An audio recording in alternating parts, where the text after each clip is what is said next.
কি করবো? আমি এক ট্রাক খাওয়া আনছি, ওটা খেতে যাচ্ছি, তার আগে আমি এটা দিয়ে যাচ্ছি। এটা কিসের? এটা আমার মা জমাইতো, মারা গেছে 4 বছর আগে, সে মারা গেছে।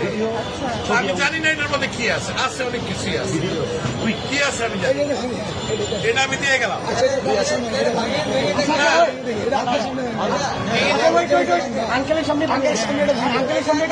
যা আছে আমি এক ট্রাক খাওয়া আনছি, এটা নিয়ে আমি এখন ওইখানে যাচ্ছি। আন্টি মারা গেছে, না, আমার মা মারা গেছে। এটা তো বহু মূল্যবান, মানে আমার কাছে এটা অনেক মূল্যবান, আপনি কি 2 চান? টাকাও থাকে অনেক মূল্যবান। আপনি কি চান আপনার সামনে আমরা এটা ভাঙবো? আপনি দেখতে চান? যদি চান, আচ্ছা আপনি চাই, আপনি যদি চান, আপনি চান, আচ্ছা আচ্ছা ইয়ে আছে, আপনি ভালো। শুধু মাথা